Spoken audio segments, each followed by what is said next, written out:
그럼에도 불구하고의 은혜라는 제목으로 창세기 20장 1절에서 18절까지 말씀을 함께 나누겠습니다. 헬라어에 엑스트라노스라는 단어가 있습니다. 이 말은 그 뜻은 우리 밖에라는 뜻입니다.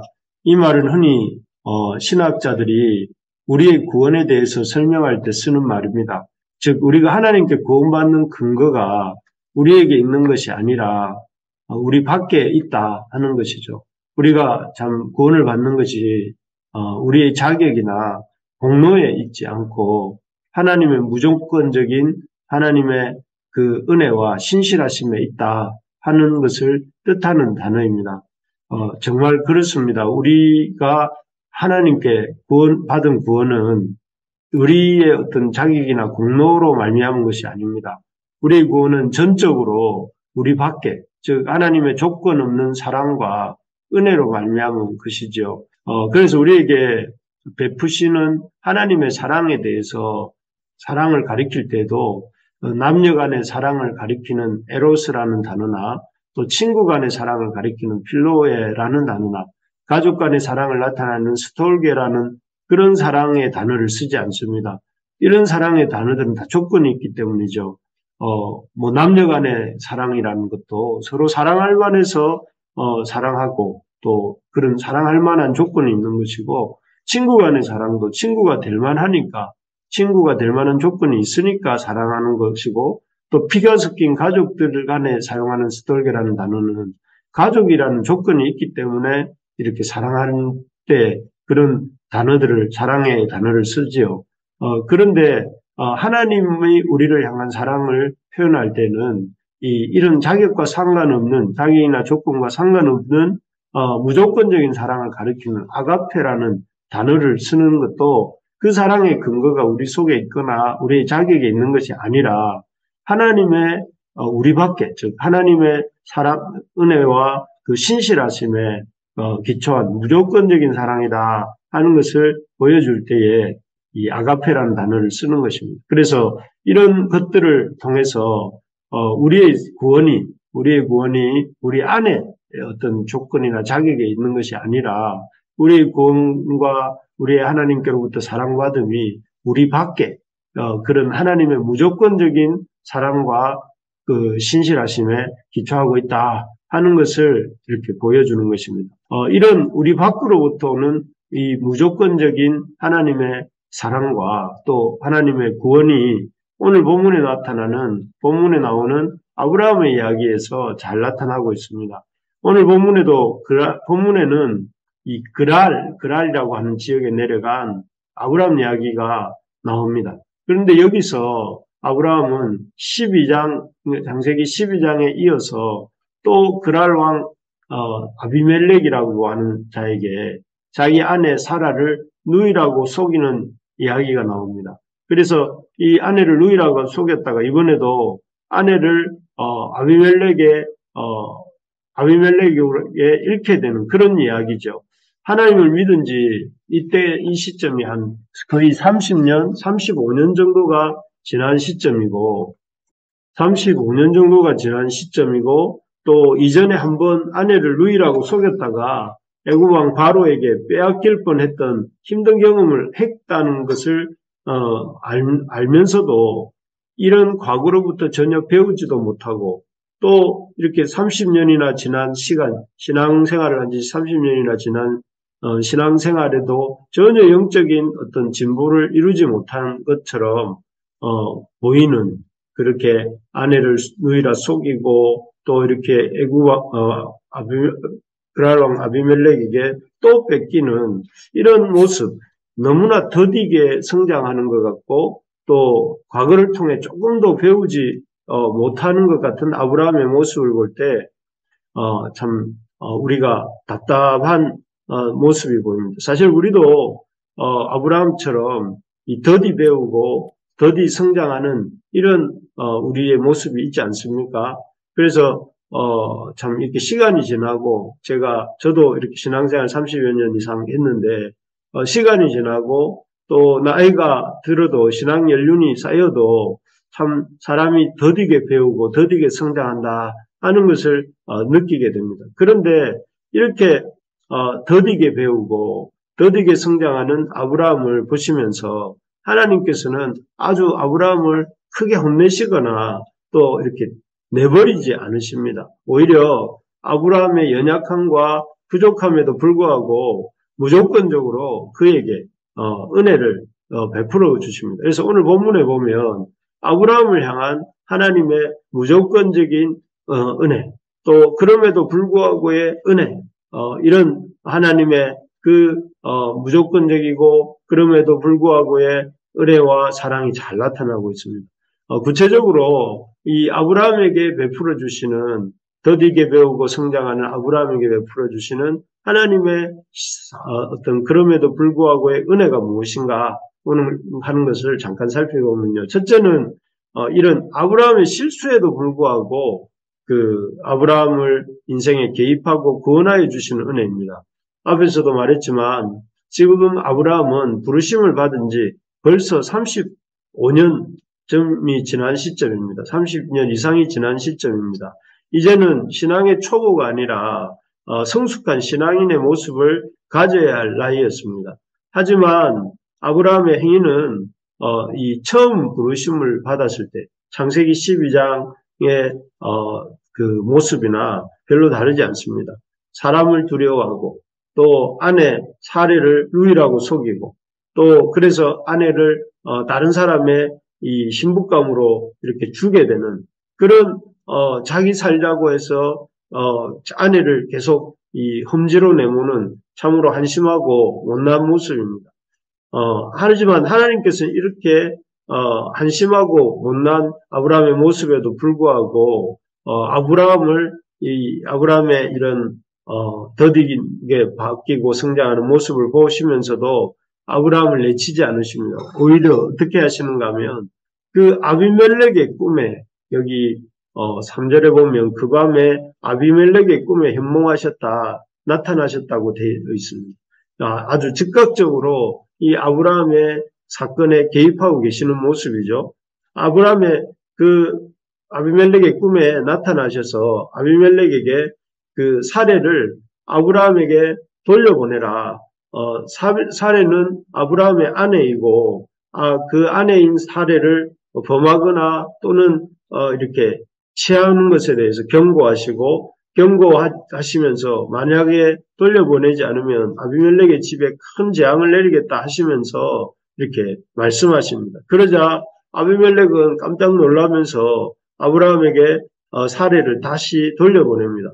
그래서 결국 이 아브라함의 어떤 그 거짓말로 인해서 졸지에 아비멜렉이 아브라함의 아내를 취할 뻔했다가 하나님의 경고하심으로 말미암아 아브라함에게 즉각적으로 돌려주고 또 아내를 잃어버릴 뻔했던 아브라함 역시 하나님의 개입하심으로 이렇게 아내를 되찾게 되는 이런 상황이 일어나게 된 것이죠.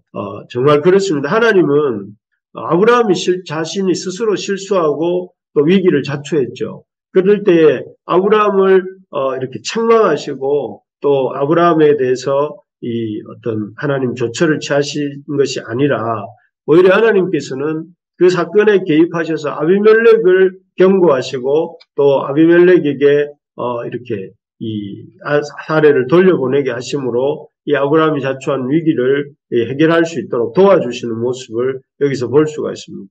하나님은 우리가 우리 자신의 어떤 잘못으로 인하여 실수하고 위기를 자초했을 때 그 위기에 대해서 이렇게 내버려 두지 않으시고 이렇게 개입해 주시고 찾아와서 구원해 주시는 하나님이시다 하는 것을 우리가 기억해야 됩니다. 우리의 잘못과 우리의 잘못을 따지셨다면 사실 우리는 여기까지 오지 못했을 것입니다. 모세도 그렇습니다. 모세가 얼마나 참 우리는 훌륭한 하나님의 사람이라고 생각을 하지만 모세도 젊을 때 자기의 혈기를 이기지 못해서 사람을 죽이고 하나님이 준비하신 그런 역사를 다 이렇게 흐트러 놓을 만한 위기가 있었지 않습니까? 또 선지자 요나도 그렇습니다. 하나님이 니느웨로 가서 말씀을 전하라는 명령을 주셨지만 정반대로 이렇게 하나님 가지도 안 하고 저 다시스라고 하는 곳으로 가다가 물고기 바다에 던져져서 물고기가 삼키는, 그래서 하나님의 계획이 요나를 통해서 이루고자 했던 계획이 다 어그러지게 만들 기도했습니다. 그렇게 무세나 요나가 하나님 말씀에 불순종함으로 생각지도 못했던 파국에 도달했을 때에 하나님이 그들을 그냥 내버려 두시고 그냥 실패자가 되도록 하신 것이 아니라 직접 찾아가 주셔서 만나 주시죠. 떨기나무에서 만나 주시고 물고기 배 속에서 만나 주시고 또 그런 가운데서 그들을 불러 주시고 그들에게 다시 시작할 수 있는 기회를 주셨습니다. 그래서 그들이 모세가 모세되게 하고 요나를 또 요나되게 하는 그런 역사가 있었던 것입니다. 하나님은 오늘날도 우리가 실패하고 넘어질 때에 그 실패 가운데 내버려 두지 않으시고 직접 찾아와서 구원해 주시는 하나님이신 줄 믿으시기 바랍니다. 그래서 난관으로부터, 인생의 난관으로부터 또 우리 신앙의 난관으로부터 우리를 벗어나게 도와주시고 이렇게 구원해 주시는 하나님이십니다. 이 사실을, 우리를 구원해 주시고 건져 주시는 하나님이라는 사실을 잘 알고 어려움이 있을 때에 그것으로 인해서 낙심하고 좌절하지 말고 하나님께 나아가서 기도할 수 있는 우리 모두가 되기를 소망합니다. 그래서 하나님 앞에 내 문제를 들고 나의 어려움을 당할 때 하나님이 팔짱 끼고 잘한다 하고 이렇게 우리를 보시는 것이 아니라 우리의 인생에 찾아오시고 개입하셔서 이 문제를 풀어가시는 하나님이신 줄 믿고 또 그렇게 믿음으로 기도하면서 나아가는 9월 한 달 또 오늘 우리의 삶이 될 수 있기를 간절히 기도합니다. 두 번째로 보면 그럼에도 불구하고 베풀어 주시는 아브라함에게 베풀어 주시는 하나님의 은혜가 무엇인가, 무조건적인 은혜가 무엇인가 하면은 아브라함을 세워 주시는 은혜입니다. 우리 7절을 한번 같이 읽어봅시다. 7절입니다. 이제 그 사람의 아내를 돌려보내라. 그는 선지자라. 그가 너를 위하여 기도하리니 내가 살려니와 내가 돌려보내지 아니하면 너와 내게 속한 자가 다 반드시 죽을 줄 알지니라. 이렇게 되어 있습니다. 여기 보면 하나님께서 아브라함을 아비멜렉 앞에서 어떻게 일컬으시는가 하면은 선지자다 이렇게 부르세요. 사실 아브라함이 방금까지 본 것처럼 인간적인 면에서 볼 때 실수도 많고 문제도 많지 않습니까? 방금 그 아비멜렉을 속이기까지 하였습니다. 그런 면에서 볼 때 참 아브라함은 이렇게 하나님께서 이렇게 낮추셔도 할 말이 없습니다. 그런데 하나님께서 이런 아브라함을 아비멜렉에게 뭐라고 말씀하시는가 하면은 선지자다. 하나님의 뜻을 나타내는 자다.